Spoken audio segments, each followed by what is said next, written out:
Welcome back to the channel. Today we're going to talk about this 2022 Jeep Wagoneer and Grand Wagoneer. Now, I was very confused by these two SUVs. I thought that the Wagoneer was going to be like a Tahoe and the Grand Wagoneer was going to be like the Suburban. But when I was doing some of the research a few weeks ago, it looks like the dimensions for the interior and exterior are virtually the same. And the only real difference is you get different powertrains and a few other things. But in this video today, I'm going to show you the benefits of buying a Wagoneer, and then in about a week or so I'll show you the benefits of buying a Grand Wagoneer. Now, my wife and I were in the market for an SUV, specifically the Toyota Land Cruiser. If you don't know, for 2021 they decided to discontinue it for the American market, so they will not be shipping that SUV anymore to the States. So I thought about the Wagoneer. I like the idea of that heritage from Jeep. I mean, this is a really big nameplate, and this is a void that Jeep has really needed to fill for a long time now.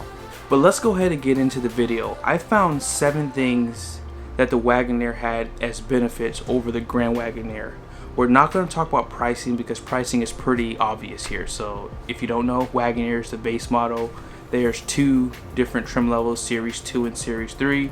Grand Wagoneer has Series 1, 2, and 3, and they have what's called an Obsidian.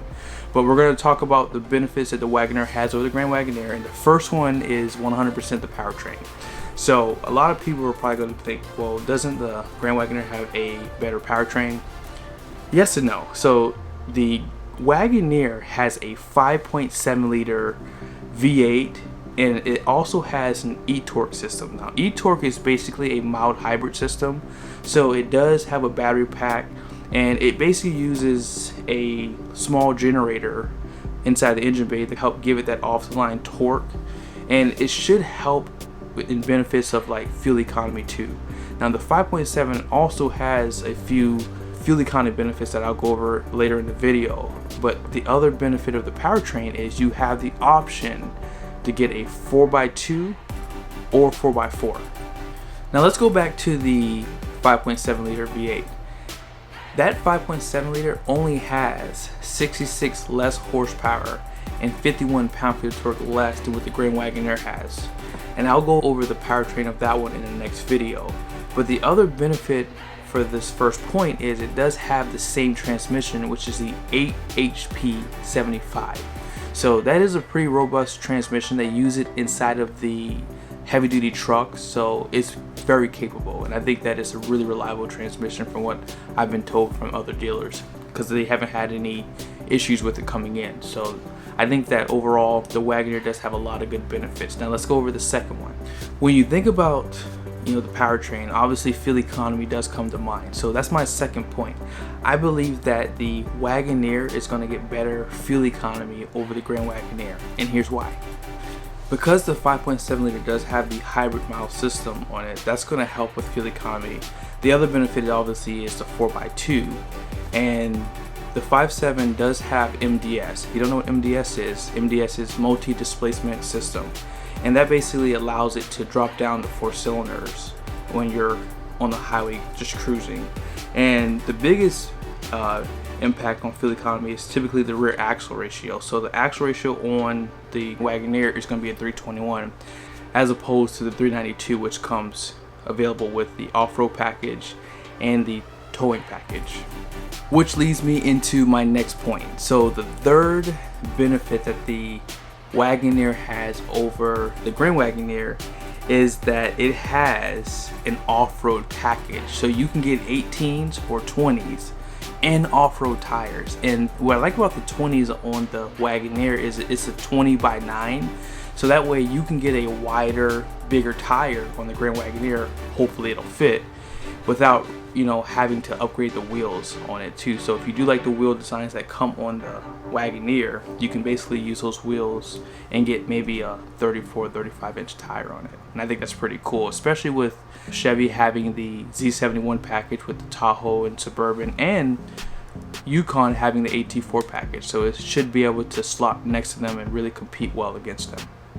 Now, my fourth point might be reaching for some people, but if you do not like the two-tone paint that comes on the Grand Wagoneer, most of the trims I believe comes standard, like the Obsidian, the Series 3. I think the Series 2 does too. You get a black roof, black pillars, but the rest of the body is a different color. So some people don't like that. Some people just prefer it to be monotone. And if you're that person, the Wagoneer only comes in a monotone. So if you click Series 2 or Series 3, you can only get those with the monotone paint. So if you want your Wagoneer to be pretty much the same paint, you're in luck, because the Wagoneer only comes that way.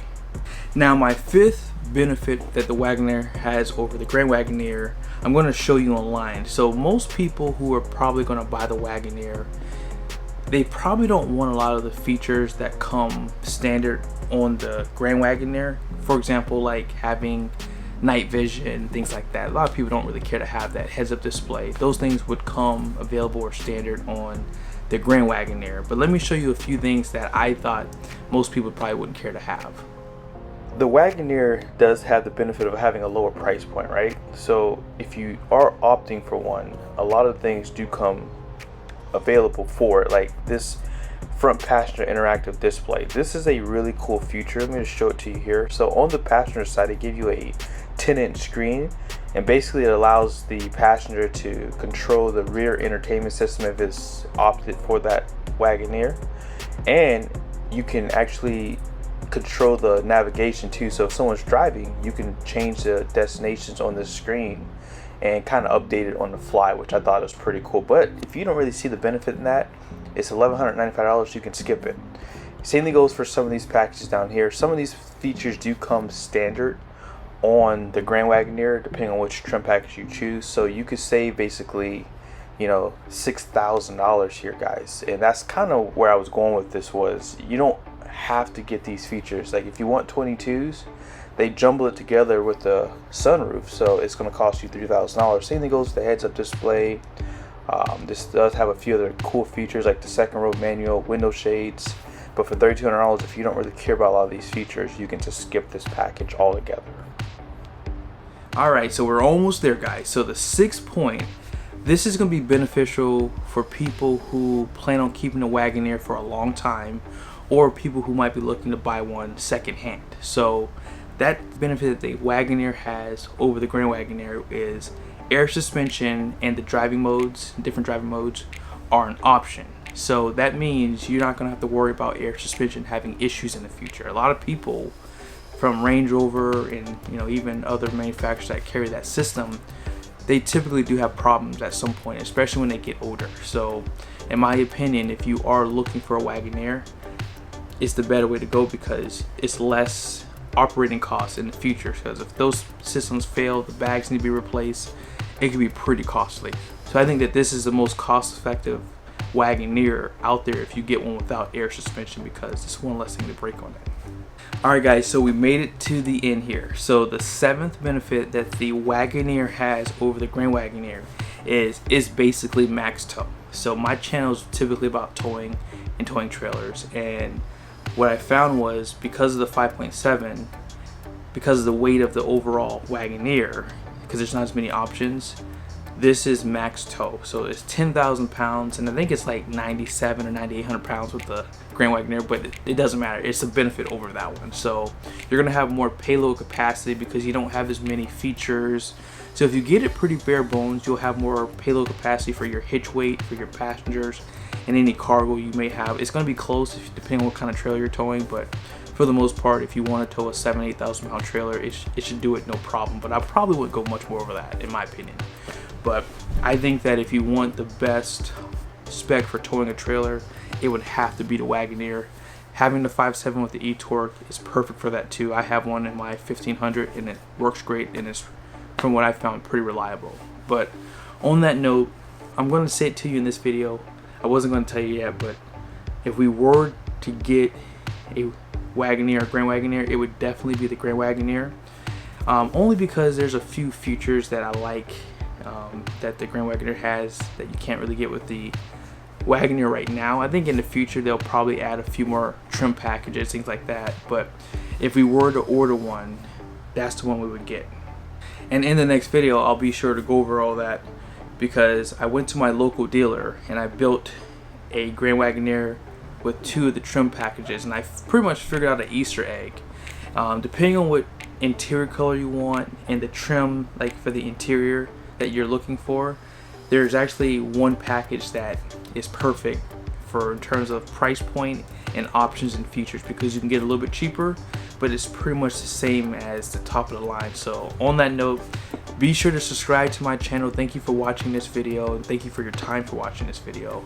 Hope it was helpful. If you are in the market for a Grand Wagoneer, be sure to put it down below. I would like to hear your comments, things you've learned. It's always good to kind of make this like a forum to make it easier for other people who might be interested. I think that with this coming out, a lot of people from Chevy, from Ford, from even like Infiniti, Lexus, there are a lot of people going to start migrating over the Jeep because of this SUV. I cannot wait to see it. And from what I've seen so far, it is the most luxurious SUV, and it hasn't even gotten out yet. I think that it's up there with the Bentley Bentayga in terms of like quality and craftsmanship. But again, thank you so much for watching this video, and I'll see you soon.